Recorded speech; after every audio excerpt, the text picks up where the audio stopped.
Welcome back to the podcast. I'm pleased to have you along for this episode. Fancy a new rod?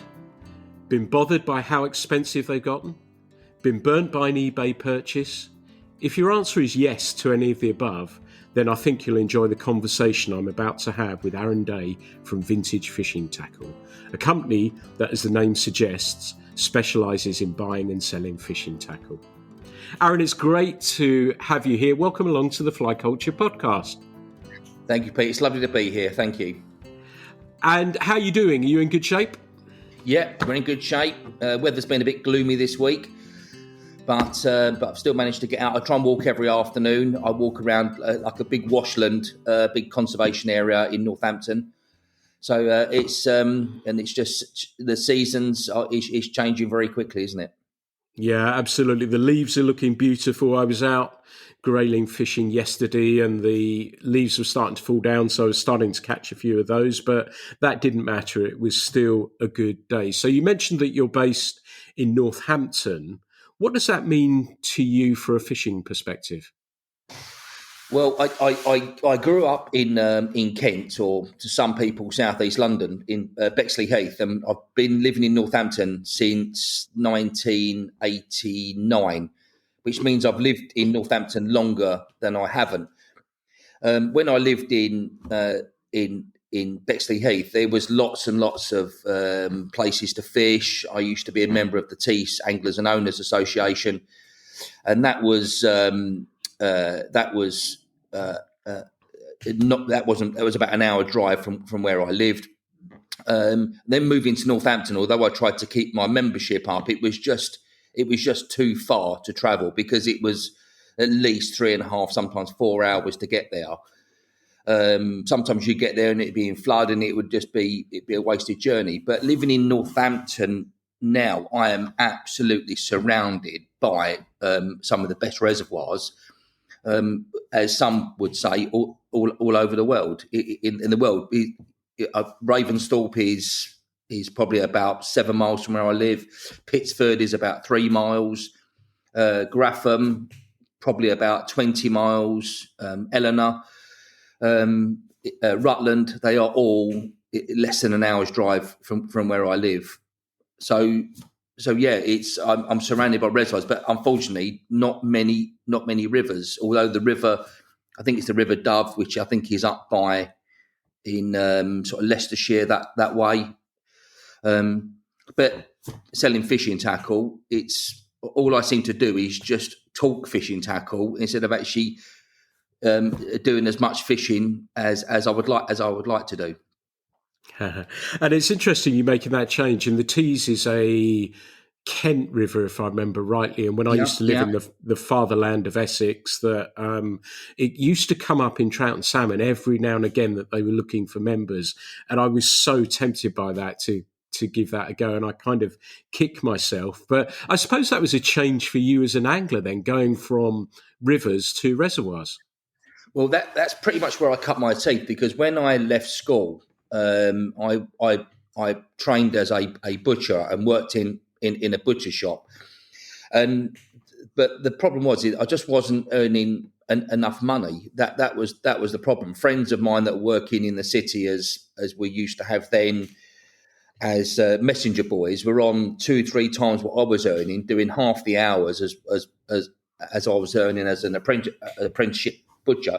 And even if I'd have qualified as a butcher, it wasn't that great of money. I then got a job on the post office as a postman, and I was part-time and still earning twice what I was earning as in working in the shop. And that's where I met somebody that was into fly fishing that said, I'll take you, I belong to the Tees Anglers and Owners Association, I'll take you along. I went along.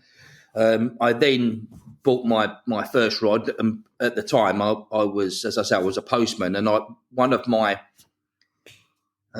of the places where I used to deliver mail to was a place called Gentry's, which was on Parkview Road in Welling. And I got to know the manager there, and I kept looking at this fly rod. It was a Shakespeare Worcestershire fly, and I think it was about £69, but £69 was, back in the sort of late 80s. It was just more than.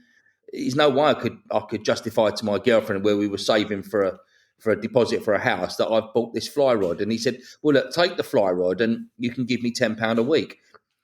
And that's pretty much where it started. It was I think it was an 8'6" Worcestershire fly that had a leader rim fly reel on it, and I was so proud to have this early boron fly rod.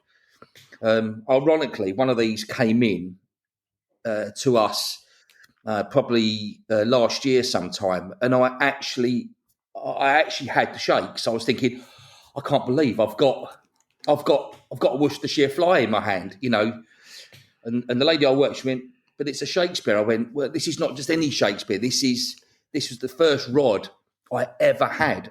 Yeah, it's the first rod I ever had." But then moving to Northampton, reservoirs was just not my thing.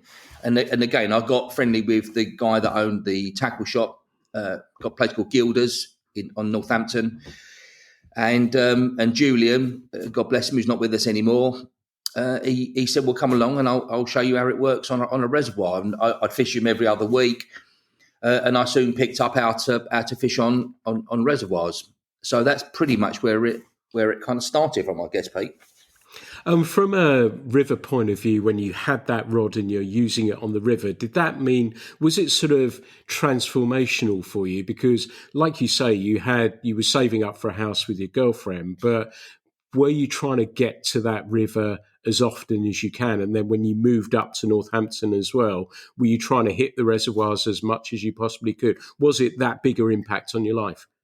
No, I used to work like a 3-week pattern. So I would fish when I was on doing the delivering of post.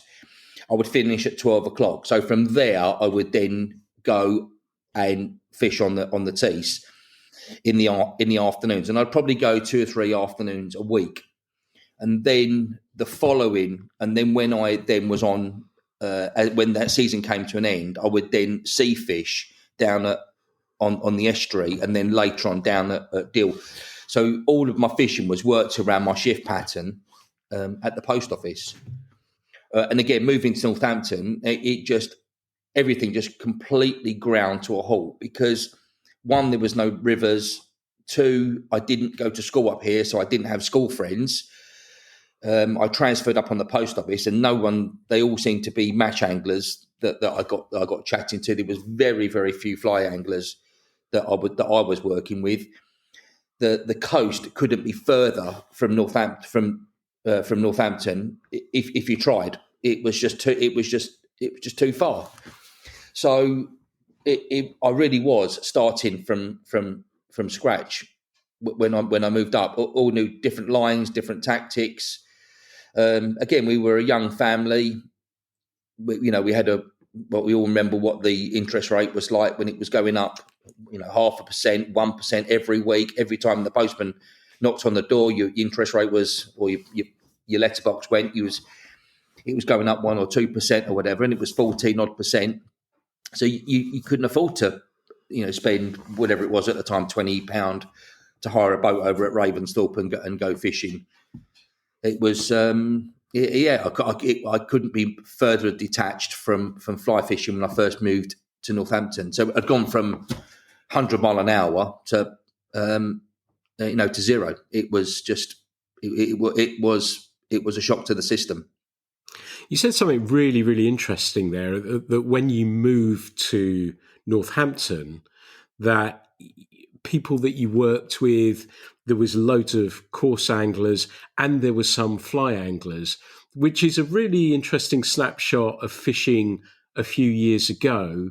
And, as somebody who's talking to anglers all the time, do you think it has contracted from when you made that move and it appeared that there was lots of anglers about? Yeah, there did seem to be that when I worked for somebody else, and I worked for a company, i.e., albeit Royal Mail, there was lots and lots of anglers there. But again, Northampton is full of gravel pits, rivers. So they were all pike fishermen, carp fishermen, surface fishermen, but they just didn't seem to have the fly fishing in. But I think a lot of it depends on what circles that you move in, because now the circle of friends that I have, they say, "Well, what sort of fishing are you into, Aaron?" I say, "Well, I'm mainly fly fishing," and I've lost count of how many people I've taught to fly cast on my lawn, on my front lawn, and I've lost count of how many neighbours have pulled up and said, "Have you caught anything yet?"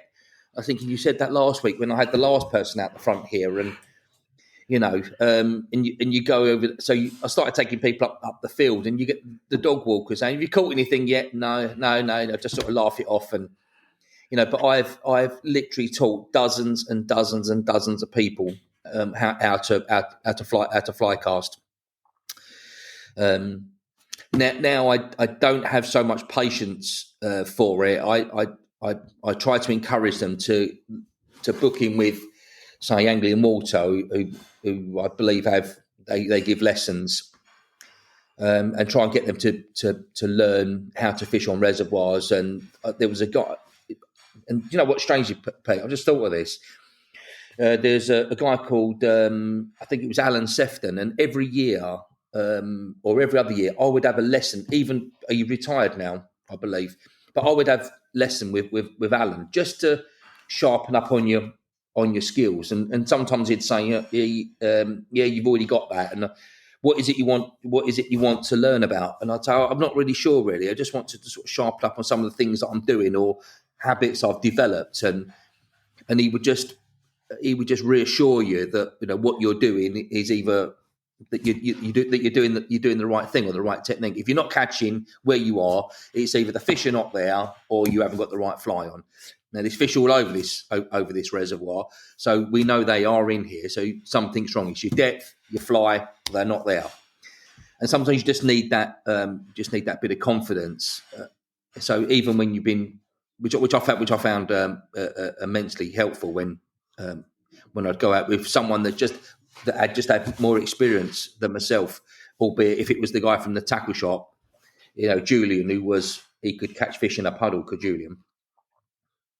Yeah, it's really nice to hear that. And as anglers, we can often be guilty. And my friend Jim often says, that if you were a golfer, you'd go down the driving range or you'd do whatever to practice. And as fly casters, I don't think we do it in quite the same way. Yeah, I was having a conversation just at the weekend and saying to somebody now, and at the latter end of me teaching people how to fly fish, that you'd have people turn up who could cast really, really well. And it was because they'd looked at YouTube. And I think now very often that you'll get people who, if you want to change a plug, if you want to change a tire, whatever that may be, you can go on YouTube and do that. And I think that's certainly helping. You can find a video. So there's nothing like somebody standing next to you, and even better still, either guiding you or you knowing them and being able to fish. That really, really helps a great deal. And do you see that with people sometimes, that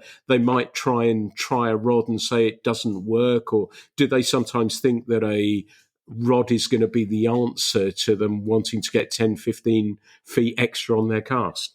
Yeah, I think some of what I experienced here, and in fact, it was only yesterday when this happened. Somebody has given a guy, he's up in North Wales, and someone's given him a rod. So he's got this rod that he's been given for free. But the problem is he's now trying to fit everything he's buying around this rod. But the rod is completely wrong. He wants to fish on reservoirs, but someone's giving him a 6'6" weight 4 rod. Now, we all know you can use a 6'6" weight 4 rod on a reservoir. That's not a problem. But you're not going to be able to get distance, which is all about, quite often about coverage, unless you're fishing around the boat. So, but he's basing everything he wants to buy around this one single rod. So he's just trying to explain to him.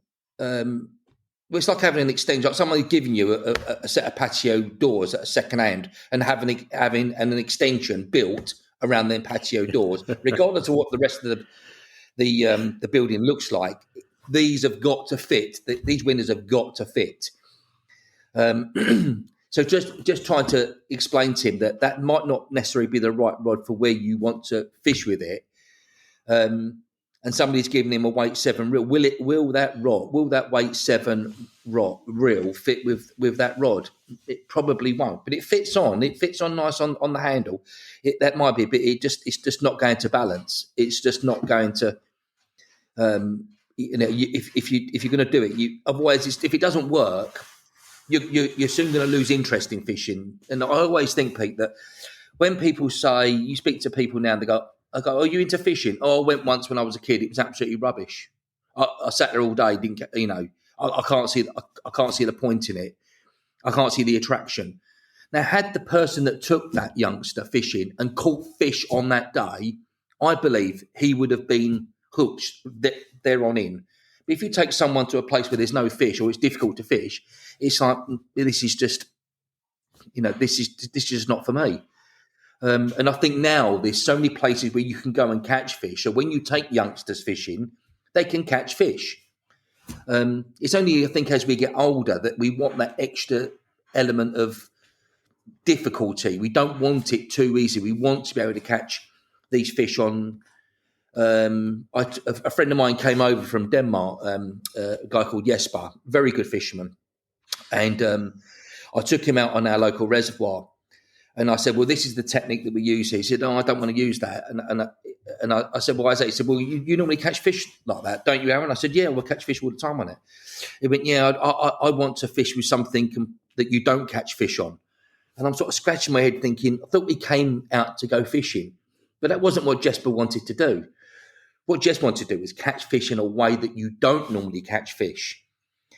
And he had this monstrosity of this fly that he had made and disfigured out of my fly box. And he spent all day, and eventually he got this fish to rise and take it.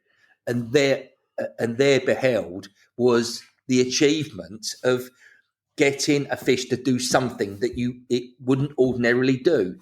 And then the penny dropped that he needed that different element of it needed something a bit more technical and not just do what we were, what you would normally do when you turn up at a reservoir with your boat board under one arm and a trolley full of flies and reels in the other. So it just.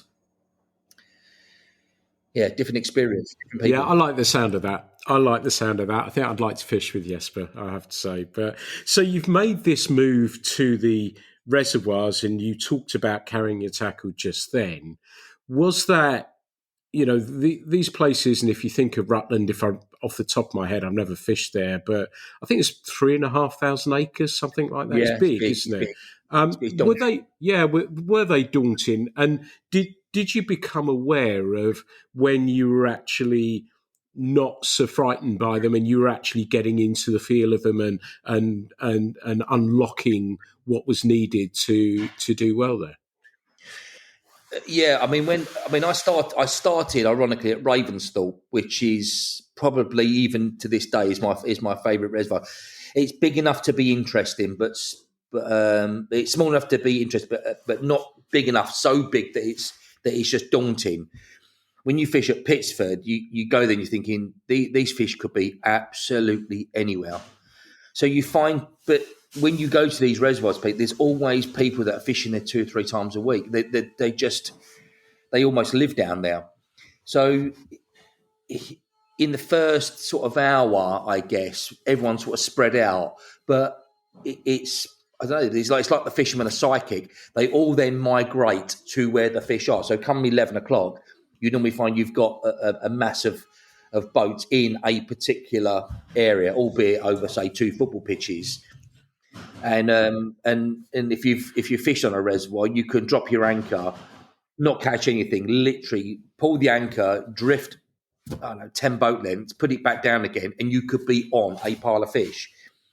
So it is about moving about all of the time until you can, or fishing with a drogue so that the boat is drifting.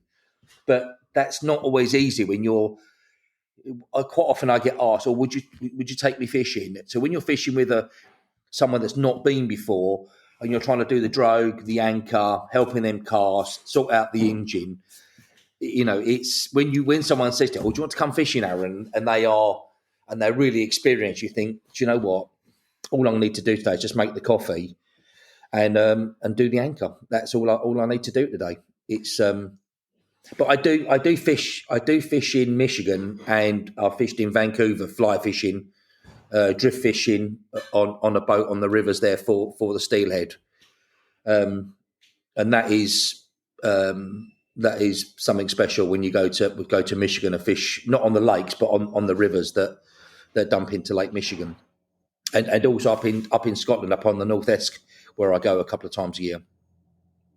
That's a nice mix of stuff. And those migratory fish, like you say, the steelhead, I think those Michigan ones run from the lake into the river, don't they? They do, yeah. They don't go anywhere else, although that's pretty much a sea in itself. But what is it about those migratory fish that are different for you, comparable to perhaps the rainbow trout that you're catching in the reservoirs? Well, there is absolutely no comparison, because them steelhead are.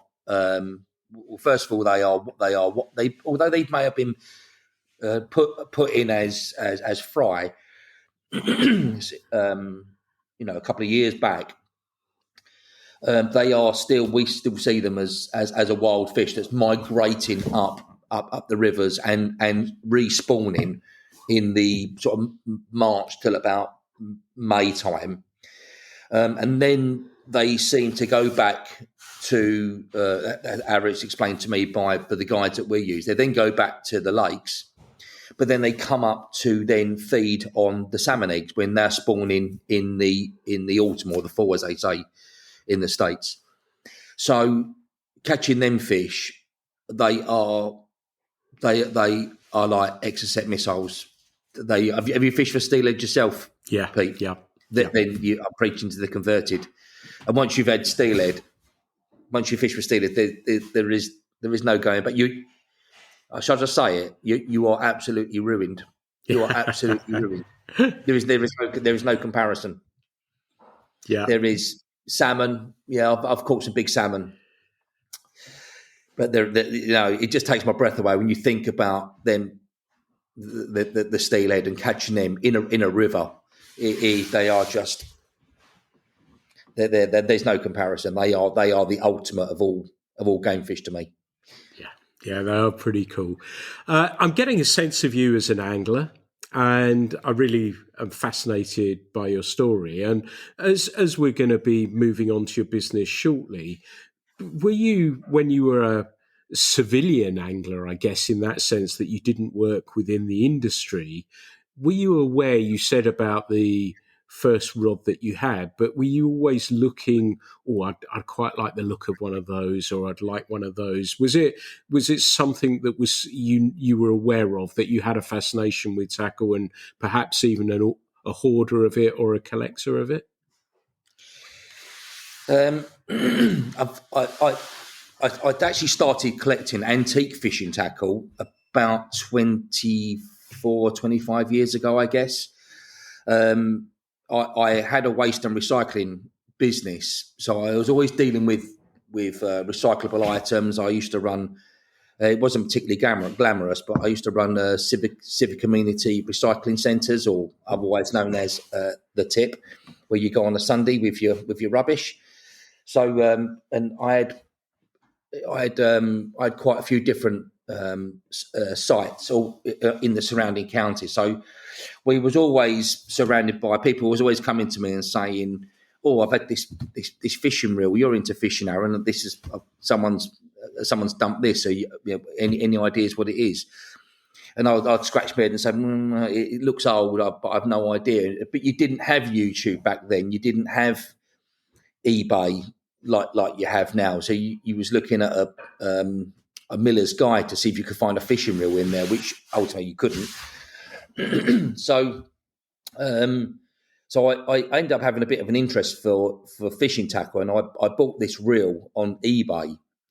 And when it turned up, I clearly had not read in the message, the details properly. It said it was I thought it said 2.5 inch. So I was expecting this sort of nice big brass hardy reel turning up that was going to look nice in this glass cabinet that it was going to take pride of place. But when it turned up, it was 2.5 centimeters. So it was a tiny little thing.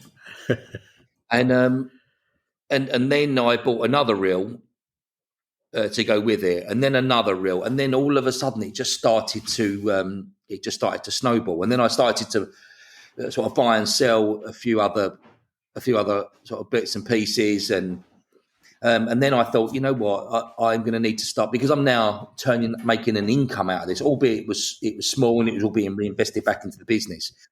I thought I need to start a business here, because I'm going to have some tax implications. So and that was really where sort of my love of used, secondhand, vintage fishing tackle that has sort of nostalgia. When I don't know how old you are, Pete, but you look like you're old enough to remember the name FGco. Yeah, you're nodding your head there. Yeah. And but you know, just when them items come in, they're not expensive, but when they come in, it almost catapults me back to when I was young, and it actually fills me with excitement when when them items when they turn up in it, and it's not because they're expensive. It's the complete opposite.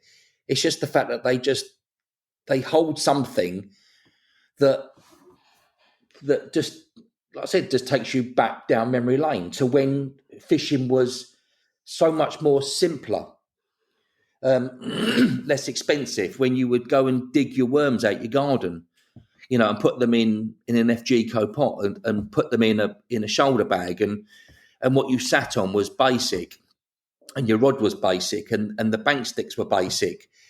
They wasn't made out of stainless steel, and it was just bent wire with a piece of plastic coating over the top of it for a rod rest. Things were just simpler when we were younger, and I don't know. I just think they were special times when we were younger, and that feeling, people of our age group and also people that are younger are now experiencing that type of nostalgia. The people, carp fishing guys, they want some of the youngsters want to fish what their dad were fishing with. And again, like the Worcestershire fly, I happen to have that Worcestershire fly. I've kept that rod that came in, for myself. And the other thing, Pete, when I went to a trip, a family holiday in Florida, I tracked down a fly fishing shop in Orlando, and I went there and I bought, and I'm going back probably 30 years now, and I bought a Sage DS. It was a 2-piece, 8'6", weight 6 rod, or a weight 5 rod. And I lent it to somebody some years later, and they broke it. And ironically, one came in about 4 years ago, and I just said, I'm never ever letting that rod out of my sight now. Because this was the first real nice high-end rod I'd ever earned. Although the DS range was their budget range, I believe. It was just something about reconnecting with something that was so special to me. When I first started to fly fish up in Northampton by then. So yeah, I hope that answered your question, really. Yeah, it did beautifully. And I think I was in Florida. Our daughter was young, a similar sort of time. And I'm a bit like you, I think, that I went through the Yellow Pages. Where's the nearest tackle shop? That was it. And yeah. I think it was in Titusville. And I paid a fortune getting a taxi to get there, and bought some bits and pieces. I didn't buy a rod because I couldn't figure out how I'd get it home.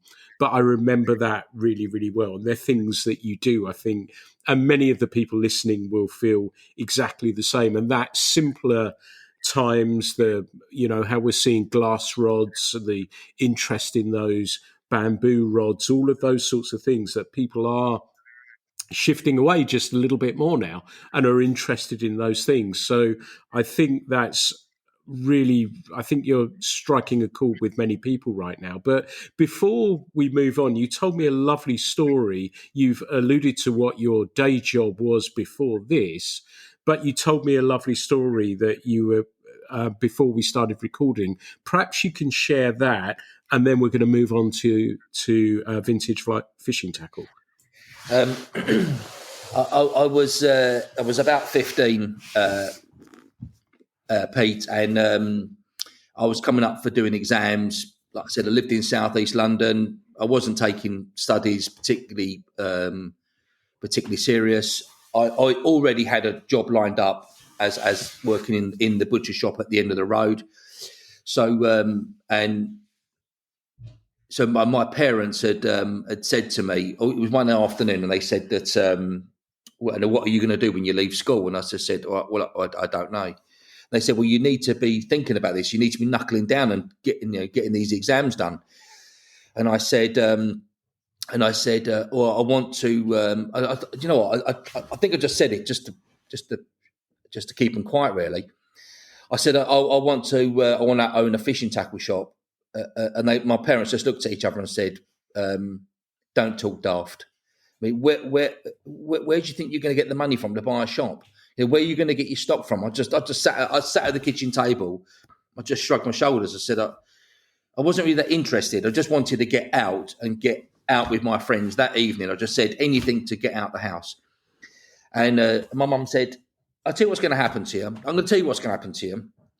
If you don't knuckle down, if you don't start taking school serious, you're going to end up as a dustman. That's what you're going to end up with. You're going to end up as a dustman. Do you want that?" And I'm not. There's anything wrong with being a dustman, but when I was say 15, it wasn't a great career prospect, I guess.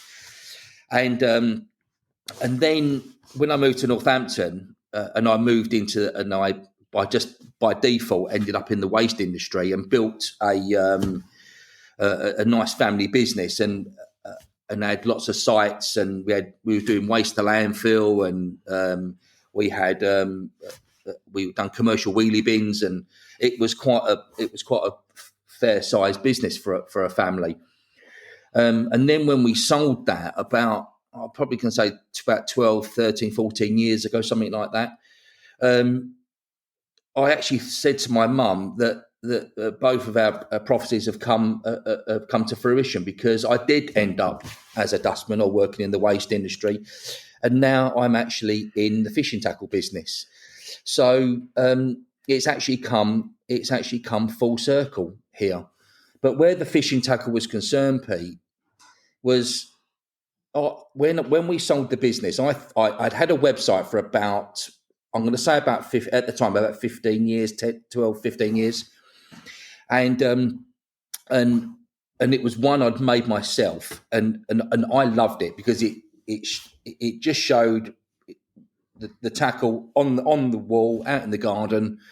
I didn't even have a buy it now button. People have to ring me and say, "Oh, you've got this reel on now. Can I buy it?" And I'll take a PayPal payment off of them.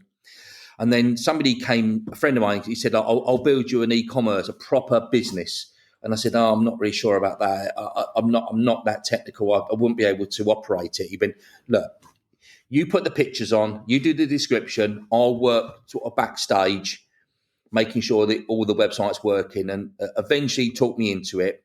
Had this website built, and the website just took off like it just went mad in the first month, because it was now a proper e-commerce business. But my problem was, Pete, is that this was never ever my intention. I just wanted to. We had a narrowboat, and we wanted to be away on our boat. We would and go and tour all over the country. And I can honestly say, Pete, I'm doing more hours now selling fishing tackle than I did when I employed nearly 100 people. It is just, there is no time for fishing. The only thing is that I'm actually doing a job that I love doing, because I love talking. I like handling fishing tackle. I like having it around. I like people turning up with fishing tackle. I like selling fishing tackle. I like, when people say thanks for a great service, or this is a picture of the fish I caught with the rod that you sold, and that is in the first time in my life I'm actually doing a job that I love doing, and I like the people that are in. I like dealing with fishermen. They're just nice people. They're just nice people. They're just they're just great people especially fly fishermen. They're just they're just different. They're just wired different, Pete. Nice. I I have to be like that. careful what I'm saying because I don't want to end up slurring the carp angler or tench angler or something like that. You're speaking mainly to fly anglers, so you're absolutely fine. Well, the nice thing about fly fishermen, they're not living in a tent, are they? And they are, they're on the water, and they just, I think, you have to be here. You have to be here and see. They're just a great bunch of people, and I've made friends all over the world, and I mean that. Even our daughter, she's 15 now. Even her godparents are friends of mine that live in Michigan that I've got to know through selling fishing tackle. People just everywhere. We've just come back from the European fly fishing vintage fishing tackle fair, which was in a place called Den Bosch near Eindhoven. That was a couple of weekends ago, and my wife went over with another tackle dealer, Mark Terry, and his wife Jackie. We've made a weekend of it, but my wife Michelle, she knows all of the other. She knows all of my customers. They all know her, from when they've been here or they've spoken to her on the phone. It's just, my daughter. She's been out and stayed with some of my customers in Norway. It's just, I feel so blessed that the fact that I've kind of just stumbled into this business. But by really just by some, by God's doing, it really is. So because I think you said to me before we started the interview, did I spot like a gap in the market? No, I'm literally here. I pinch myself every day and say, how have I ended up doing this fantastic job, dealing with such fantastic people? It is. I feel absolutely blessed that I've had this opportunity. And a lovely story as well. And yeah, our community is a really cool and a friendly one. I wanted to ask a little bit more about the business so I can understand a little bit more. And you said how it sort of started off as a sort of part-time sort of thing. And then how does it grow from there? How are you adding to that stock-wise? Are you sort of looking the whole time and thinking, right, okay, I need to add something. I'd like a little bit more of these. I would like a little bit more of that. You're sourcing these things. Does that, when it becomes a bigger sort of job, when you're looking to add to that e-commerce site that you built? I don't.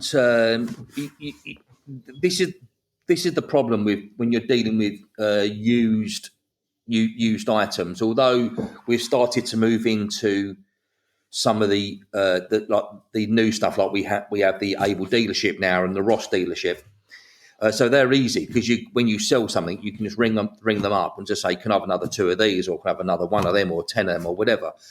But when you're dealing with the used items, you don't know what is going to come through the door that day. You don't know what you're going to be offered. I work with a lady called Ashley. She's been with me. It'll be 4 years in May. And when she first started, she knew nothing about fishing tackle, anything. And she's learned over in the time that she's been here. So when she came in this morning, she said, "These are today's emails," and she's shown me, and we get lots and lots of emails with, "We've got this, we've got this, we've got this," but and then we just send a polite email back to most of these, because lots of this stuff is just, that they're rods with the fly rods with ends missing off of them, and Milbro green glass rods, and But because they found them in the loft and they've been up there for 50 years, they must be valuable. They've got to have some value. But lots of them, lots of them don't. So that is the downside to this business. We can't just go lay our hands on, if we sold out of Hardy Marquis's, I can't just lay my hands on, plug in and just grab another 5 or 6 5-weight Marquis's with spare spools. It just doesn't work that way. So that's always a challenge. But that, again, that's what makes the website interesting. It makes this business interesting, is that you never know what's going to be coming in from one day to the next. Yeah. And so from somebody's going to have a look at your website after this and have a drool over the stuff that's in there. I have to hold my hand up and say that I do it pretty much on a daily basis to see what's there. What is the difference then? What is the extra that you're giving? Is it the security rather than buying something on eBay, as you've described with the issues that you had with the reel? Is that the different? Is it the personalised service? Is it the quality and the standard of the stuff that you're looking to sell on to people? Yeah. What we sell on the website is the best that we can find. Is the best that we have. We do have an eBay site where we do sell things, but they're all things that are maybe not quite good enough for us to put on our website. We want to be able to display the best that we've got, and it doesn't necessarily mean it has to be expensive. It might just mean to be unusual. Like I said, an FG Code bait box for £15 isn't expensive, but when you buy it from us, we are expected to know what we are selling. So if we're selling a fly reel that's when you turn it, it's catching, or the click doesn't work, you'd expect that to be working right when you buy it from somebody like us. When you buy it off of eBay and it doesn't work, you have to say to yourself, well, they didn't really know what they had. But with eBay, you do, if you're not happy with it, you can just send it back. But we see, some people have rung me in the past and said, "Oh, that reel that you've got, I've seen them cheaper on eBay." And so I very politely just say, "Well, probably best to get it off of eBay then." Yeah, but they haven't got any. They haven't had any on there for 6 months. Well, that is the difference. Sometimes, things come up on eBay and they're cheap, and we all like to have a browse on eBay and see what we can find. But we all of our items that we have are there, and you can, if you don't, plus you're not, if you're bidding it on an auction, you're not thinking, am I going to get it? Am I going to get it? You can just see it on the website and say, yeah, okay, yeah, I'll have that. So yeah, but I don't have any aspirations to become any bigger than we already are, or 10 times bigger, or expand, or this. What we do, we just enjoy doing what we're doing. I think if you can enjoy what you're doing, then I think that's half the battle. So many people are in jobs that they just don't enjoy.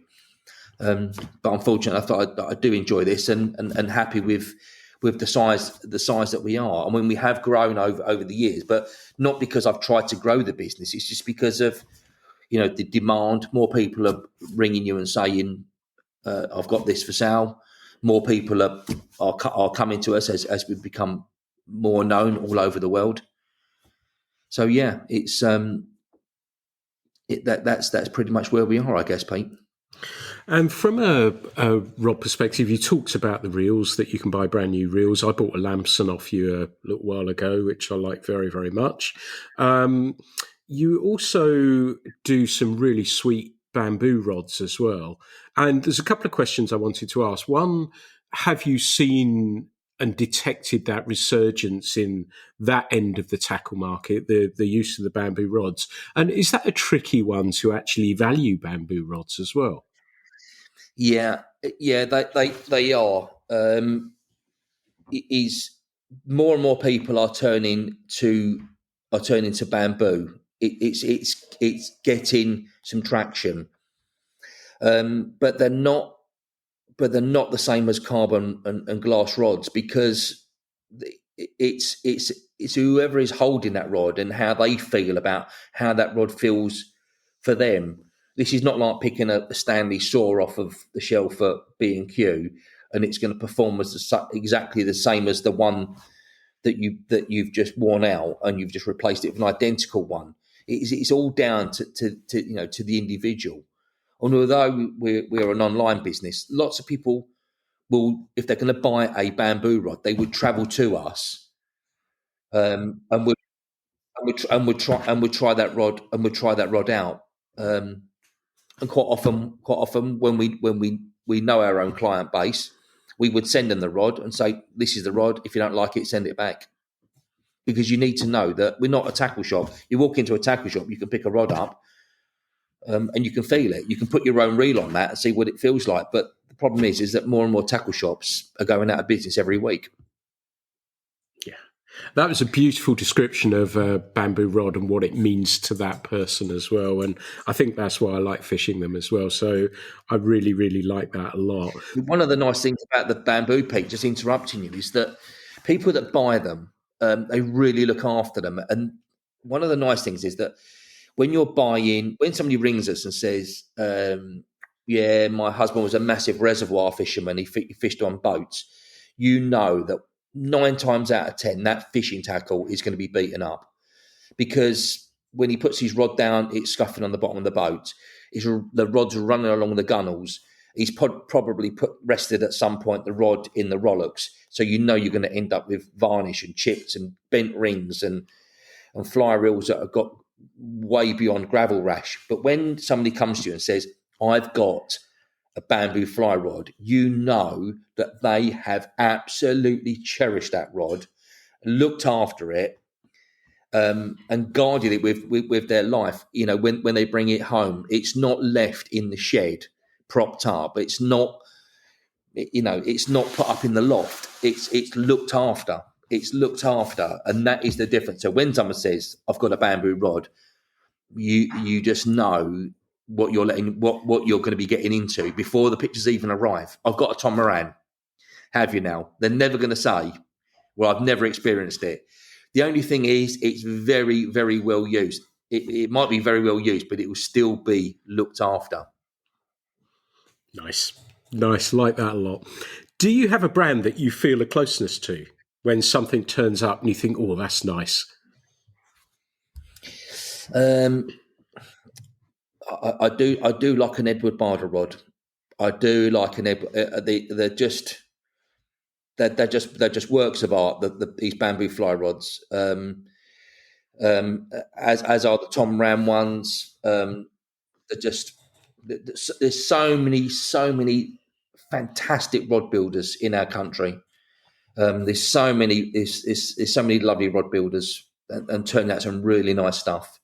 I know Andrew Davis, not necessarily as well known for his fly rods, but all of his split cane stuff, the Paul Cook stuff. But the Edward Barder rods are they are something else. We've got a friend of mine in Holland called Jerome. He makes a fantastic fly rod, and he brought me one over as a gift when I met up with him a couple of weeks ago over in Holland. And I was thinking, in fact, do you know what, Pete? I might just send you this rod. In fact, I'm going to send you this rod after we finish this. So you're going to have this tomorrow, and I'll ask you to go and fish with it and see what you think, and just see what. He's not a business. He makes them as a hobby, and just see some of these rods that are out there. That, but the problem is, how do we plug into these? Because you don't walk into a fishing tackle shop and pick, and they have 20 different split cane rods. They don't work that way. You know, they're not like a Drennan rod or a Shakespeare rod or a Normart rod. You know, so the split cane rods and the bamboo rods is difficult to market. So this has given me an idea actually while I've been actually having this while we've been having our chat. So Good, and thank you for that. I of course would love to try that, and also, you're called vintage fishing tackle, but the rods and the question I was asking actually about a brand that you have was really, I should have swung it back towards graphite rods as well, because the rods that you've got are, some of them are not even a year old as well. So it's not as if we're talking about it in the context of vintage rods like just bamboo rods. And I know you have modern ones of bamboo rods as well, but also graphite ones that are right up to date. Is there a graphite rod, a brand that you feel a closeness to and like very much? I don't think. I think when hot, and I know this might upset some of the people that are fanatics for Hardy rods, but there was a time when Hardy were making rods, in my opinion, and I fished with lots and lots of Hardy rods, but I think there was a time when Hardy when they were making some really, really nice rods, and they had a graphite range back in the sort of 80s, 90s, and I think when it went up into the 90s, and they made some very, very nice graphite rods. And they still have a massive cult following. They really do. They have a massive following, the Hardy graphite rods. But so do some of the early Loomis rods as well. Some people still, have this yearning to re-own. As I said previous, if they've had one, lost it, broke it, give it away, and they see one of these come up, they think, I've got to re-own that rod. I've got to have that rod back in my armoury. Yeah, we're definitely seeing that nostalgia. I've been part of that as well and have really, really enjoyed that aspect of it. And I'm probably going to come knocking about something or other before too long as well. Is there something really special that turned up that you managed to get your hands on that you thought, wow? That pretty much happens every day. That happens every day. And there's always something that's coming in that just, whether it be a vintage lure or a carved fish, Hardy Perfects with different coloured agates, and because that's maybe I should have answered this question. I should have said this on the back of the last question, but because you said something about the business is called Vintage Fishing Tackle. But I think when I started Vintage Fishing Tackle sort of 20 plus years ago, I only ever thought I'd ever sell vintage fishing tackle because that's what I was collecting. I was collecting the Hardy Perfects, the Silexes, the Sunbeams, the Uniquas, all of the sort of Hardy fly range. And then I started to collect lures, so I started to sell lures. So it was only ever vintage stuff. But then what was happening? People would turn up and say, I'm selling a Hardy Perfect, and by the way, I've got these two Sage rods. So what would end up happening is that, we'll sell the Sage rods on now. But hindsight is a great thing, because had I known I'd be selling this stuff sort of 20 years later, probably wouldn't have called it Vintage Fishing Tackle. We probably would have called it Prestige, Classic. But Pete, there's not a day go by where I don't think to myself, maybe I should have renamed it like 10 years ago. But I can't think of a name that sums up 1912 Hardy Perfects and Sage Z Axes. They're just there's 100 years plus apart. But what name would encompass all of those? And I can't think of anything. Classic, well, I suppose it is classic. But it's vintage, well, it's that as well. And prestige, it's prestige. But so I don't know. I'm at a loss of what to call it. So we've just sort of stuck with Vintage Fishing Tackle, but and let our the items that we sell do the talking for themselves, I guess. Yeah. Is there one thing that you would love to get your hands on? Is there unobtainium that you would love to either just hold and see or get the chance to sell?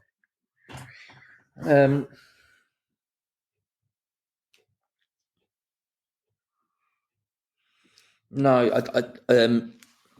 anything that comes in that I anything that comes in that's really special, I tend to hold it in my office for ages, and then sometimes then part with it.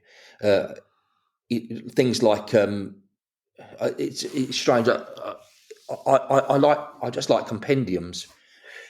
I like fly wallets with nice flies in, and not necessarily because they're expensive. I just it's just the fact that all the flies that were in that fly box from 50, 100 years ago, they all belong to somebody, and that all the flies that were in there that he once enjoyed using, and they obviously worked. They obviously wouldn't have been in that fly wallet.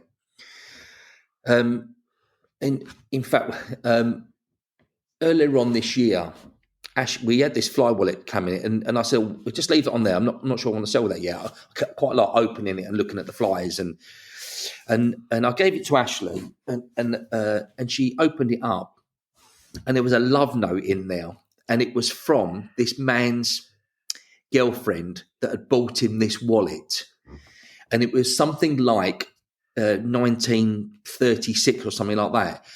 And she wrote this note and said, we can't be together, and we're never going to be able to be together, and because obviously you're married, etc. But but by you having this wallet, and he clearly he'd stashed this note, this love note, in this fly wallet, where his wife would never ever look. And it was just, it just, I don't know. It's so difficult to put it into words, but this was this man's whole life. This was what was going on in his life at that time. The love note, the flies, the hook lengths, the hook, all these bits and pieces that was in this fly wallet.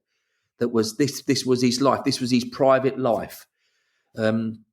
Like, I suppose a bit like finding someone's war medals, with the families of just when I used to have a waste company, the amount of war medals that people would just dump because it was like, well, he's died now, just throw the rest of their life away.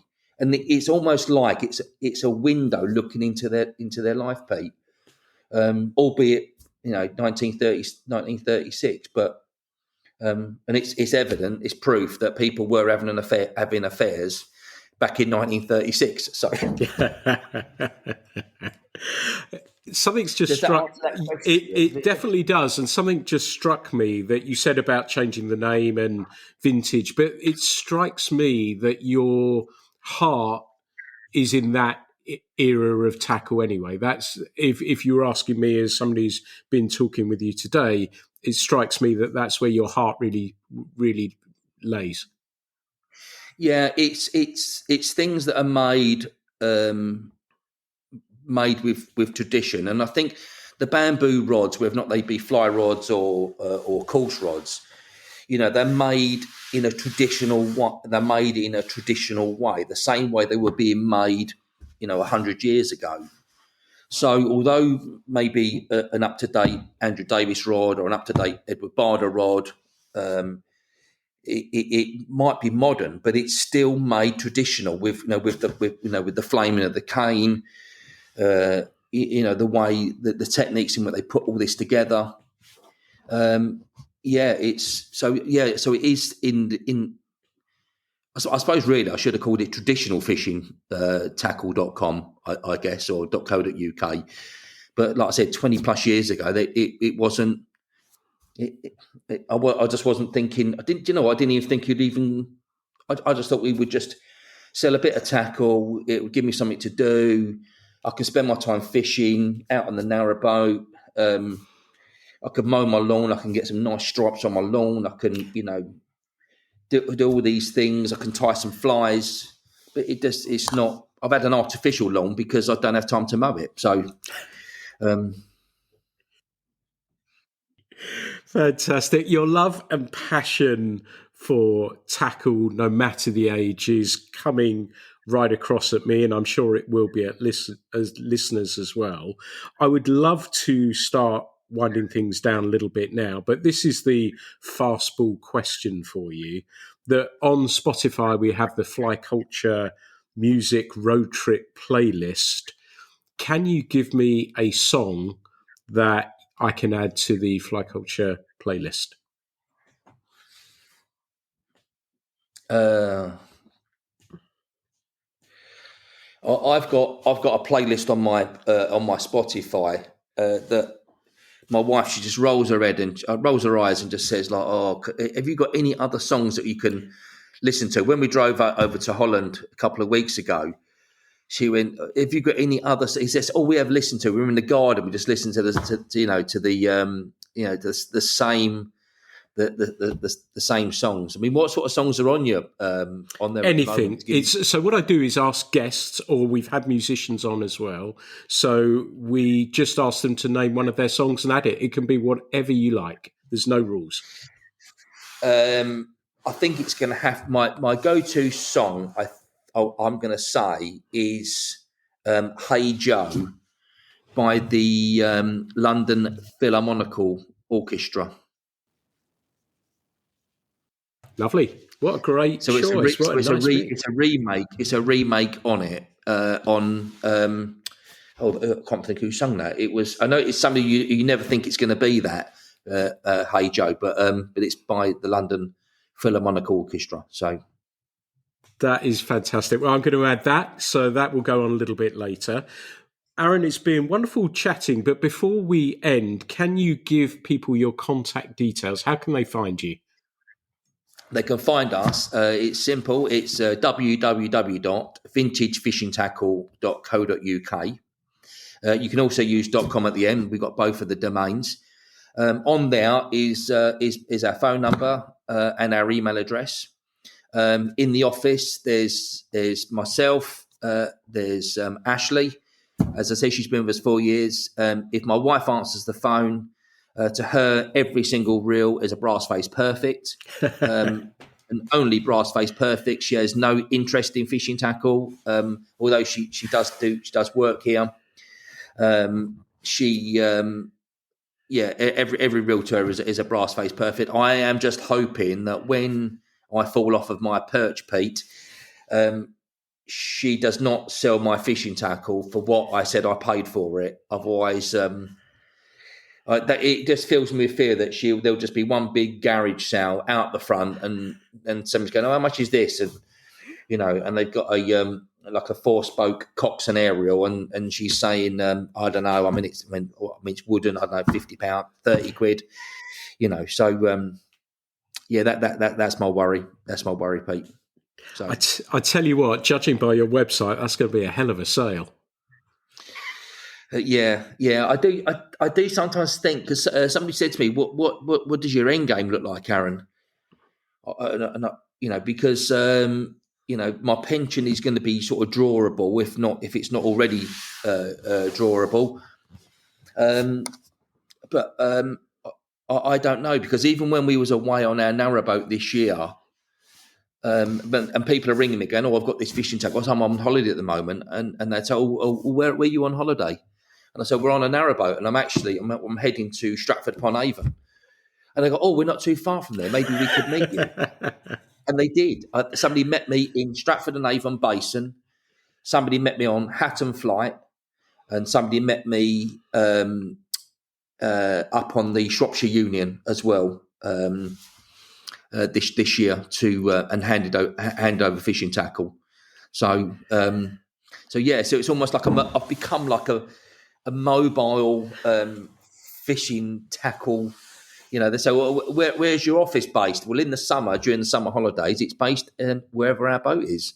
So but like I said, my children, my son Dan, he's 35. He's been. He gets involved in sorting out, writing our newsletters for us. Ellie deals with all the stock. She's my daughter. She's a teacher. She's 30, and Trinity, she's 15. and for the last 5 years, since she's been about 10, she does all the rotational photography. So yes, it's become a family business. Everybody, we've made some fantastic friends, and like I said, I feel absolutely blessed that I've just walked into something that I just love doing. And my mum's not with us anymore, but like I said, I said to her in the sort of a last sort of months of her life that I'd done exactly what we predicted that we would do. I went in the waste industry, and I came out and I finished in the fishing tackle business. So there you go. One of us is proud somewhere down the line. So. Nice one, Aaron. It has been an absolute pleasure. Your love, enthusiasm for fishing tackle will be, I'm sure, shared by listeners. Thank you so much for being a guest on the Fly Culture podcast. You're more than welcome. Well, everyone, this has been another episode of the Fly Culture podcast. Thank you so much for listening. Check out that website because honestly, you won't regret it. There's so much good stuff on there that I'm sure you're going to enjoy. As ever, there's never going to be any charge for these podcasts. I just want to talk to really great and interesting people in fly fishing, and Aaron's been a lovely example of that this morning. So thank you so much for listening to the Fly Culture podcast. The Fly Culture podcast is brought to you in association with Fly Culture, a quarterly published magazine owned and run by fly anglers. When it comes to fly fishing, we've got you covered.